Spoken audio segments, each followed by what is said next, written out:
Olá, bom dia. Eu sou a professora Luciana do 5º ano, do Centro Educacional Nilton Ferreira da Silva, e estamos aqui para mais uma videoaula. Sejam todos bem-vindos.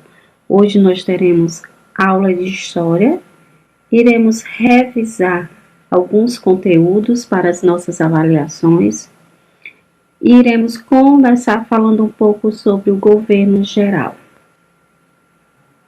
O governo geral, ele foi instituído pelo Regimento de Almerim de 1548. Os objetivos desse governo geral eram centralizar a administração das capitanias, limitar a autonomia dos donatários, garantir a segurança dos colonos, zelar pela ocupação estratégica do território, harmonizar as relações entre os colonos e os indígenas.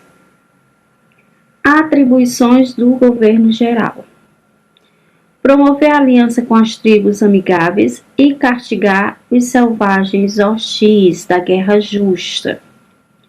Conceder terras próximas aos vilarejos, aos índios que se submetessem à catequese.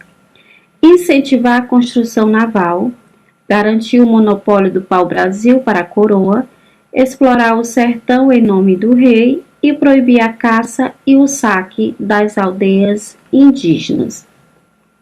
Como nós sabemos, as capitanias hereditárias não tiveram sucesso. Então, foi criado o governo geral para que, em uma única administração, fosse possível colonizar, e povoar o Brasil e lucrar em cima do nosso pau-brasil e escravizar os indígenas para a mão de obra, sendo que nem todos os indígenas aceitaram isso. Então houve uma revolta, então houve uma guerra, essa guerra que foi chamada de Guerra Justa. Administração geral. Nessa administração geral existia o governador geral, o provedor-mor, ouvidor-mor e o capitão-mor. Eles tinham as seguintes atribuições, as seguintes responsabilidades. O governador geral, sediado em Salvador em 1549, respondia pela administração perante o rei. Provedor-mor, responsável pela administração fazendária, arrecadação e recursos financeiros. Ouvidor-mor, responsável pela justiça colonial, e capitão-mor, responsável pela segurança interna e pela manutenção de defesa da colônia. O governador-geral, tinha o provedor-mor, que era responsável pelos impostos. Ouvidor-mor pela justiça, capitão-mor pela segurança. O provedor-mor, ele era responsável pelos impostos, das terras, que eram as capitanias hereditárias, e também pelas terras que eram particulares. E o capitão-mor, ele era responsável pela segurança e pelas capitanias da coroa, do rei. Centralismo versus localismo. O que foi isso?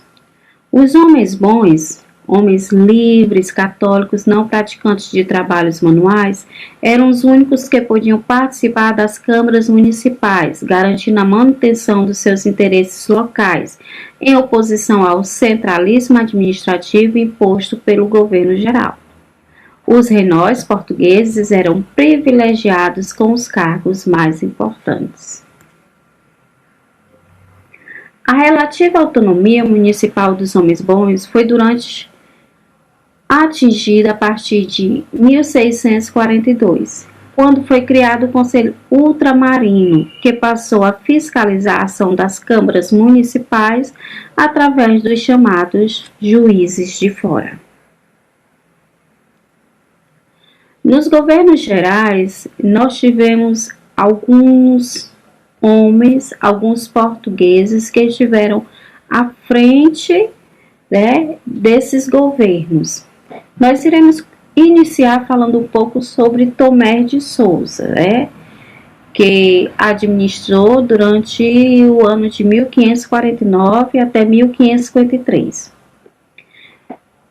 Ele fez, durante o governo dele, né, aconteceu os seguintes benefícios: instalação do regimento de 1548, presença dos jesuítas Manuel da Nóbrega, fundação do primeiro bispado, Salvador, pelo Papa Júlio II, que indicou Dom Pedro Sardinha, incentivo ao agropastoreio, enfrenta a resistência do próspero donatário de Pernambuco, Duarte Coelho. Sua administração foi considerada caótica. Ocorreram choques entre os colonos e os índios devido ao problema da mão de obra. Massacre das aldeias foram liderados por Álvaro da Costa, filho do donatário. Trouxe o jesuíta José de Anchieta que, junto com o padre Manuel da Nóbrega, fundaram o Colégio de São Paulo de Piratininga, em 1554. Esses foram os feitos de Duarte da Costa. A França Antártica. A capitania de São Tomé, que ficava em Rio de Janeiro, foi ocupada por uma expedição liderada por Nicolas Durand de Villegagnon.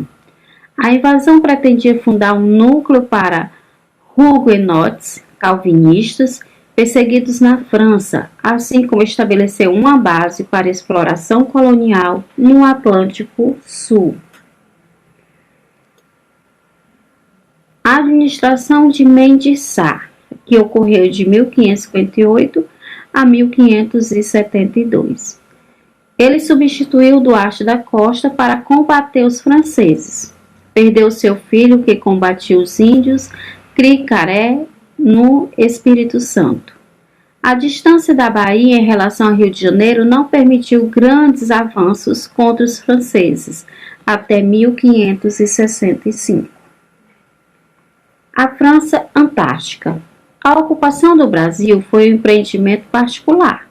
Os franceses fundaram o Forte Coligny, homenageando o articulador da invasão, Almirante Gaspar de Coligny, protestante morto na noite de guerra, numa noite de disputas por terras. O fim da França Antártica. Em 1565, Estácio de Sá, sobrinho do governador, fundou a cidade de Fortaleza, de São Sebastião do Rio de Janeiro. Graças à mediação dos jesuítas e o apoio dos índios Temiminó, no Espírito Santo, comandados pelo cacique Araribóia, os portugueses venceram os franceses, que haviam se aliado aos tamoios. Até 1572, o governo de Mendes Sá deu grande incentivo à agricultura. As divisões territoriais. Buscando aprimorar a administração, a coroa redefiniu as capitanias do Brasil. Em 1572 a 1578, Salvador e Rio de Janeiro. A concentração da riqueza ao norte, açúcar. As invasões francesas de 1807 a 1811 e a origem dessas invasões.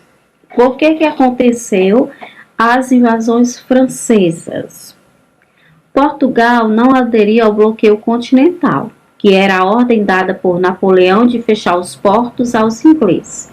Os ingleses eles ficaram impedidos, de atravessar os nossos portos e vir explorar as nossas riquezas.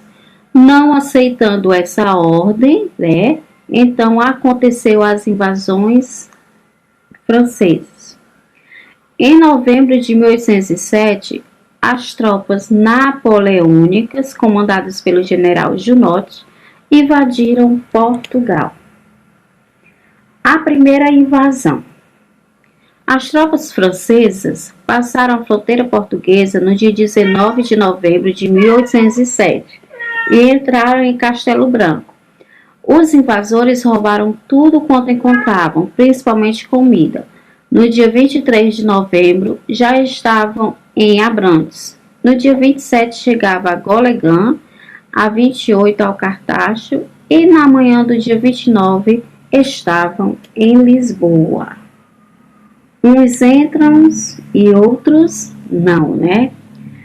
Quando se iniciaram as invasões napoleônicas, governada em Portugal, o príncipe regente Dom João, visto que a sua mãe, a rainha Dona Maria I, era viúva e tinha enlouquecido,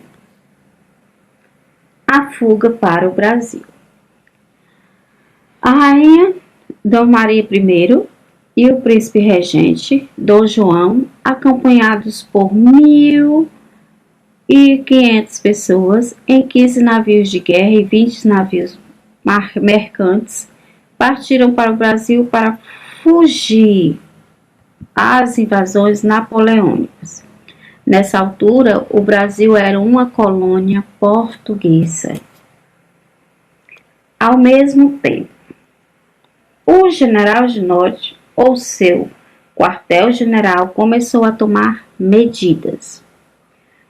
Ele substituiu a bandeira nacional pela francesa, passou ele próprio a governar Portugal em nome de Napoleão, distribuiu cerca de 50.000 homens das suas tropas pelo território português, onde esses destruíram culturas, incendiaram povoações, mataram pessoas, roubaram igrejas, casas e solares.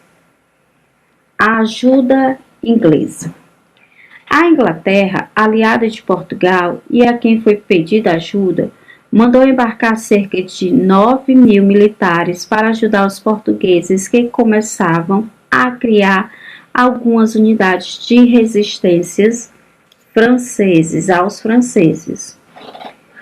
O general Wellesley. Em 1808, um exército comandado pelo general Wellesley atacou e venceu os franceses em 2 batalhas muito importantes, forçando Junot a assinar um tratado de paz, a Convenção de Sintra, pelo qual Junot teria que sair de Portugal com todas as suas tropas. As batalhas.